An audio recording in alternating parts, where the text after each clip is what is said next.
اعوذ باللہ من الشیطان الرجیم بسم اللہ الرحمن الرحیم 622 عیسوی کے دوران 12 ربیع الاول کو بروز جمعہ آپ صلی اللہ علیہ وسلم مدینہ میں آئے، کیونکہ جمعے کا روز تھا۔ اس دوران با جماعت نماز جمعہ ادا کی۔ اس طریقے سے نماز جمعہ کا باقاعدہ سلسلہ بھی شروع ہو گیا۔ تقریباً 18-19 ربیع الاول کو مسجد نبوی کی بنیاد رکھی گئی اور اسی دوران نماز کا اور اذان کا سلسلہ بھی شروع ہو گیا۔ 24 یا 26 ربیع الاول کو آپ صلی اللہ علیہ وسلم بھی مسجد میں مقیم ہو گئے۔ دن میں 5 نمازیں، نماز فجر، نماز ظہر، نماز عصر، نماز مغرب، عشاء 2 رکعات کے ساتھ فرض ہو چکی تھی، ان کا باقاعدہ باجماعت سلسلہ بھی مسجد نبوی سے شروع ہو گیا۔ ایسے لوگ جن کی سوچ، جن کے طور طریقے، رسم و رواج ایک دوسرے کے ساتھ کافی مختلف تھے، وہ ایک ہونے جا رہے تھے، اور اس حوالے سے مسجد نے وہ اہم کردار ادا کیا جو شاید تاریخ میں کبھی نہیں ہوا۔ دن میں 5 مرتبہ اذان کے ذریعے ان کو بلایا جاتا۔ مکہ اور مدینہ کے لوگ ایک دوسرے کو دن میں 5 مرتبہ ملتے، اور یہ 5 موقع ایک دوسرے کو سمجھنے کے لیے بہت ہی اہم رہے۔ آپ صلی اللہ علیہ وسلم کی ہجرت کے بعد مکہ میں رہ جانے والے مسلمان بھی آہستہ آہستہ مدینہ میں آنے لگے۔ اس دوران مسجد نبوی میں غریبوں کے لیے قیام و طعام کا انتظام بھی ہو گیا، بے گھر لوگوں کے لیے گھر کا انتظام بھی ہو گیا، اور یہاں پر لوگوں کے مسائل کے حل کا سلسلہ بھی شروع ہو گیا۔ اس طریقے سے آپ صلی اللہ علیہ وسلم کو جاننے کے لیے مدینے والوں کو بہت اچھا موقع مل گیا، اور مدینے کے ارد گرد لوگوں کو بھی آپ صلی اللہ علیہ وسلم کے بارے میں بہترین آگاہی ہو گئی مسجد نبوی کے ذریعے اور نمازوں کے سلسلے کے ذریعے۔ 12 ربیع الاول جب آپ صلی اللہ علیہ وسلم مدینہ تشریف لائے، تب سے لے کے رمضان تک، یعنی ان 5 مہینوں میں ربیع الاخر، جمادی الاول، جمادی الاخر، رجب، شعبان، ان مہینوں میں تقریباً 4 کام نمایاں طور پر نظر آتے ہیں۔ نمبر 1، مسجد نبوی کی صورت میں ایک ایسا مرکز قائم ہوا اور نمایاں ہوا جس کے ذریعے مختلف ماضی کے لوگوں نے ایک دوسرے کے ساتھ جڑنا تھا۔ نمبر 2، ان 5 مہینوں میں مکہ میں رہ جانے والے مسلمان جو مدینہ میں آئے، جن کو مہاجرین کہا جاتا ہے، ان کا سلسلہ کافی حد تک مکمل ہو گیا۔ نمبر 3، مدینہ والوں نے آپ صلی اللہ علیہ وسلم کے بارے میں جو کچھ سن رکھا تھا، آپ کی سیرت کے بارے میں جو انہوں نے سنا تھا، ان کو عملی طور پر مشاہدہ کر لیا۔ اور نمبر 4، مدینہ کے ارد گرد رہنے والے یہودیوں کو بھی آپ صلی اللہ علیہ وسلم کے بارے میں آگاہی ہو گئی۔ رمضان کے مہینے تک مہاجرین کی نامعلوم تعداد مدینے منتقل ہو چکی تھی، ان کی آباد کاری کا مسئلہ پیدا ہوا۔ اس دوران آپ صلی اللہ علیہ وسلم نے اس مسئلے کا بڑا ہی خوبصورت حل پیش کیا۔ تقریباً 622 عیسوی کو رمضان کی 12 تاریخ میں آپ صلی اللہ علیہ وسلم نے مہاجرین اور انصار کے درمیان بھائی چارہ قائم کیا۔ اس بھائی چارے کے تحت فریقین کو ایک دوسرے کا ذمہ دار اور خیر خواہ قرار دیا گیا۔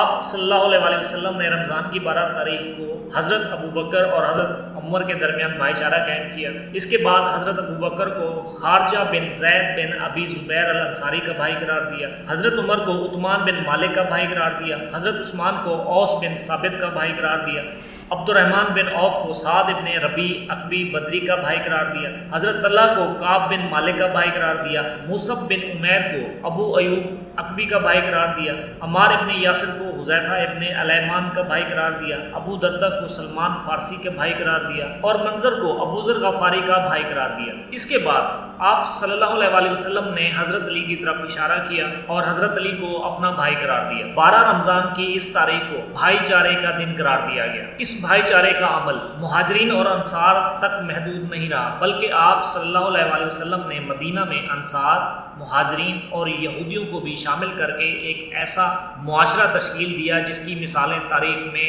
ملتی رہیں۔ آپ صلی اللہ علیہ وسلم نے مہاجرین، انصار، یہودیوں کو اعتماد میں لینے کے بعد ان کو ایک ساتھ چلانے کے لیے ایک ایسا معاہدہ کرنا تھا جس پر ان تمام افراد اور قبائل کا اتفاق ہو، کیونکہ اسی کی بنیاد پر اگلے معاشرے قائم ہونے تھے، اسی کی بنیاد پر انصاف اور قانون بننا تھا، اور اسی کی بنیاد پر تمام معاشرے کی ویلیوز بننی تھی۔ لہٰذا آپ صلی اللہ علیہ وسلم نے وہ آئین اور معاہدہ پیش کیا۔ اس سیکیورٹی معاہدے کے 2 حصے تھے، ایک کا تعلق مہاجرین اور انصار سے تعلق رکھتا تھا، اور دوسرے حصے کا تعلق مسلمانوں اور یہودیوں سے تھا۔ منشور کا وہ حصہ جو انصار اور مہاجرین کے درمیان تھا وہ درج ذیل ہے۔ مثال کے طور پہ نمبر 1، تمام مسلمان اپنے آپ کو رضاکار سمجھیں گے۔ اس منشور کے مطابق نمبر 2، مسلمان آپس میں امن و اتحاد قائم رکھیں گے جو اسلام کی بنیاد ہے۔ منشور کی تیسری شق کے مطابق اگر ان میں کوئی اختلاف ہو تو حضرت صلی اللہ علیہ وسلم کے فیصلے کو تسلیم کریں گے۔ نمبر 4، مسلمانوں کے مختلف عناصر کو حقوق و فرائض کے لحاظ سے مساوی سمجھا جائے گا۔ نمبر 5، فوجی خدمت سب کے لیے ضروری ہوگی۔ نمبر 6، قریش مکہ کو پناہ نہیں دی جائے گی۔ نمبر 7، تمام مہاجرین کو ہر معاملات میں ایک قبیلہ کی حیثیت دی گئی ہے، جبکہ اس منشور کی روشنی میں انصار کے قبائل کو اسی شکل میں تسلیم کیا گیا جس شکل میں وہ پہلے سے موجود۔ نمبر 8، تمام معاملات کے لیے اور آپس میں اختلافات کے لیے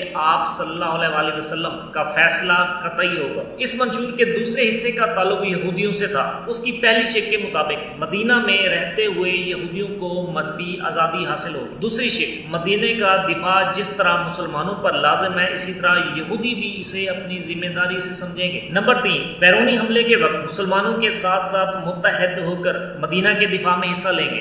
نمبر 4، ہر قاتل سزا کا مستحق ہوگا۔ نمبر 5، مسلمان کے قتل ناحق پر اگر ورثہ رضامندی سے خون بہا لینے پر آمادہ نہ ہو تو قاتل کو جلاد کے حوالے کیا جائے گا۔ نمبر 6، تمدنی اور ثقافتی معاملات میں یہودیوں کو مسلمانوں کے برابر حقوق حاصل ہوں گے۔ نمبر 7، یہودی اور مسلمان ایک دوسرے کے حلیف ہوں گے، کسی سے لڑائی اور صلح کی صورت میں دونوں ایک دوسرے کے ساتھ دیں گے۔ نمبر 8، مسلمانوں پر جارحانہ حملے کی صورت میں یہودی مسلمانوں اور یہودیوں پر حملے کی صورت میں مسلمان ان کا ساتھ دیں گے۔ نمبر 9، قریش یا ان کے حلیف قبائل کے یہودی مددگار نہیں بنیں گے۔ نمبر 10، یہودی اور مسلمانوں کے درمیان کسی قسم کے اختلافات کی صورت میں عدالت حضرت محمد صلی اللہ علیہ وسلم کی ہوگی اور ان کا فیصلہ قطعی ہوگا۔ 11، اسلامی ریاست کی سربراہ حضرت محمد صلی اللہ علیہ وسلم کی ذات ہوگی اور یہودی بھی آپ کی قیادت اور سیاست کو تسلیم کریں گے۔ اس طریقے سے حضرت صلی اللہ علیہ وسلم مسلمان اور یہودیوں کے متحدہ افواج کے سربراہ قرار پائیں گے۔ 12، ان کے اندرونی معاملات میں کوئی مداخلت نہیں کی جائے گی۔ 13، شہر مدینہ میں ایک دوسرے فریق کے ساتھ جنگ کرنا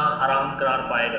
آپ صلی اللہ علیہ وسلم نے منشور مدینہ پیش کر کے یہ واضح کر دیا کہ آئندہ قائم ہونے والا معاشرہ کن اصولوں کی بنیاد پر ہوگا اور اس کی حدود کیا ہوں گی۔ آپ صلی اللہ علیہ وسلم نے منشور مدینہ پیش کیا، اس کی افادیت کتنی زیادہ ہے اس کو سادہ الفاظ میں بیان کرنا ممکن نہیں، لیکن اگر چند متوقع نکات پیش کر دیے جائیں تو شاید صورتحال کو سمجھنے میں کافی حد تک آسانی ہو جائے۔ نمبر 1، جب آپ صلی اللہ علیہ وسلم مدینہ میں آئے تو یہ جاننا ضروری تھا کہ مدینہ کے لوگ ریاست بنانے کے لیے کس حد تک آپ صلی اللہ علیہ وسلم کی اطاعت کر سکتے ہیں، اور شاید اس معاہدے نے اس عمل کو واضح کرنا تھا۔ نمبر 2، مدینہ کا کوئی بھی فرد یا قوم قبیلہ مشرکین مکہ کے ساتھ مل کر یہاں پر فتنہ فساد پیدا کر سکتا تھا، لہٰذا شاید اس لیے ضروری تھا کہ ان لوگوں کے ساتھ پہلے ہی معاہدہ کر لیا جائے تاکہ وہ مشرکین کے ساتھ نہ مل سکیں، یا اگر مل گئے تو ان کا اس کے مطابق محاسبہ کیا جائے۔ نمبر 3، مدینہ میں موجود یہودیوں کو اس بات کا خدشہ تھا کہ آپ صلی اللہ علیہ وسلم مدینہ میں آ کر اگر ریاست قائم کریں گے تو اس میں یہودیوں کی کیا حیثیت ہوگی، ان کو نکال دیا جائے گا